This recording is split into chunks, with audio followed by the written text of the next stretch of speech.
At 2:52 in the morning, a call was placed that would quietly ripple through one of the most exclusive corners of San Francisco. It did not come from a nightclub, a crowded street, or a chaotic party. It came from inside a private guest room at the Fairmont Hotel, a place designed specifically to keep the outside world at a distance. The caller reported that a woman was unresponsive. Emergency operators immediately began issuing step-by-step instructions over the phone. People inside the room attempted to help. There was urgency, confusion, and the belief that time still mattered. 19 minutes later, police arrived. By that point, the situation had already crossed a line no intervention could reverse. The woman was 34 years old. Her name was Victoria Jones. And while the public would quickly learn her father's name, the events of that early morning raise questions that have little to do with celebrity and everything to do with context, timing, and the quiet unraveling of a life lived far from the spotlight. This is not a story about scandal. It is not a story about accusation. It is a story about what is known, what is confirmed, and what remains unanswered. And to understand how it reached this moment, we have to slow down and examine what happened, piece by piece. The Fairmont San Francisco is not an ordinary hotel. Sitting high above the city on Nob Hill, it has hosted presidents, diplomats, royalty, and generations of Hollywood figures who value discretion above all else. Its design prioritizes separation, private elevators, restricted floors, controlled access points. Emergencies here are rare, not because guests are immune to crisis, but because the environment is engineered to minimize exposure. So when an emergency call originates from a guest room in the dead hours of the night, it immediately stands out. The timing of the call matters more than it might first appear. At 2:52 a.m. on New Year's Day, the city had largely gone quiet. Celebrations were over. Traffic had thinned. Hotel corridors were still. This suggests that whatever occurred did not unfold during a public moment or a loud gathering. It happened privately, behind closed doors, during a stretch of time when help would not have been immediately visible. According to dispatcher logs reviewed by local media, the caller was instructed on CPR while waiting for emergency services. This detail is procedural, but it carries weight. It tells us that when the call was placed, there was still uncertainty about the outcome. There was still an assumption that action could matter. There was still hope. It also confirms that Victoria Jones was not entirely isolated at the moment help was sought, or that she was discovered very shortly after losing responsiveness. When paramedics arrived, those efforts were unsuccessful. She was pronounced deceased at the scene. Shortly after, officers from the San Francisco Police Department arrived.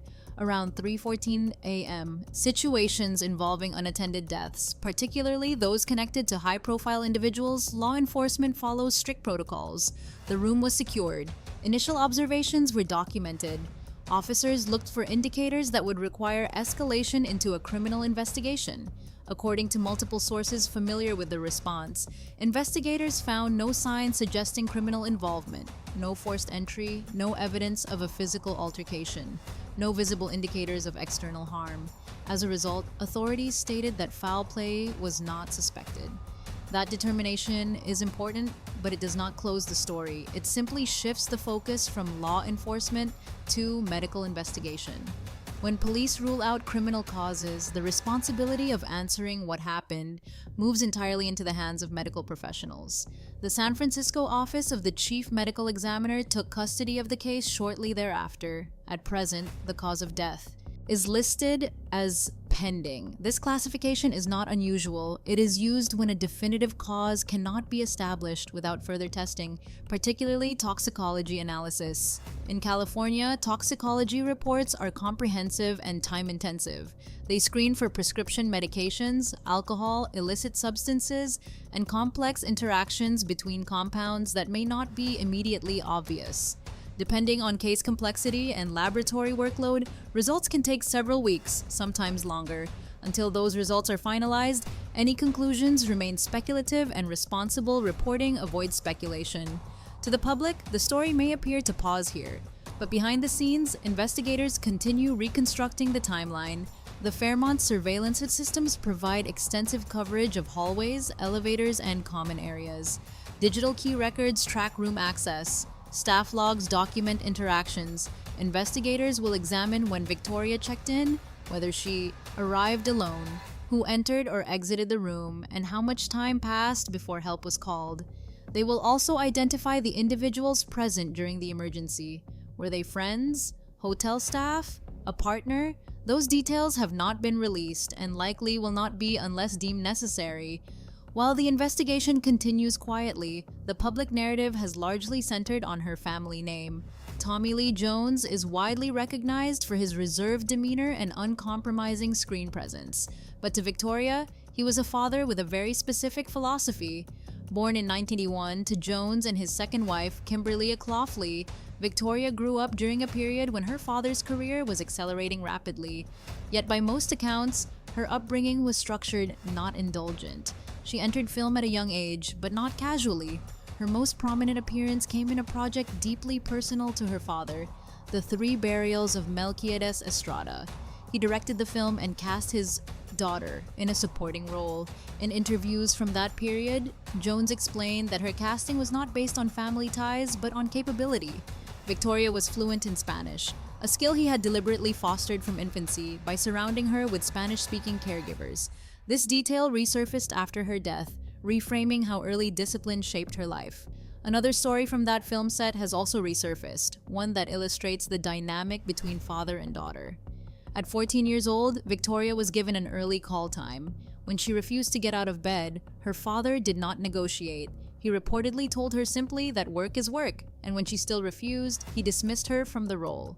Later, members of the crew quietly intervened, bringing her to set without his knowledge so filming could continue. At the time, the anecdote was shared as an example of professional discipline.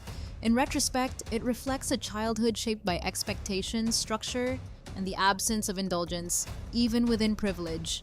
As she grew older, Victoria did not pursue acting further. She stepped away from public life and avoided the attention that her last name could easily attract. However, public court records indicate that her later years involved personal challenges. According to documents cited by multiple outlets, Victoria had encounters with law enforcement in Napa County and Santa Cruz County. The charges involve controlled substances and domestic disputes. It is essential to approach this information carefully. These were legal proceedings, not public verdicts on character. In at least one case, she pleaded not guilty and was released on bail, indicating that matters were ongoing within the legal system. Such details are relevant only insofar as they inform how medical examiners approach unexplained deaths. In cases involving young adults with recent legal or substance-related histories, toxicology analysis becomes particularly important. The geographic spread of these cases, from wine country to coastal regions, suggests a life that may have involved movement, instability, or attempts at change. None of this defines a person, but it does provide context. As the investigation proceeds, the family has remained silent. Tommy Lee Jones has long avoided public discussion of private matters. He has not issued a statement, and there is no indication that he plans to. This silence is not unusual. Grief does not require explanation. Behind the public name is a father who lost a child, a mother who lost a daughter, and a brother who lost a sibling. Celebrity does not soften that reality. As weeks pass, the story may fade from headlines until the medical examiner releases a final report.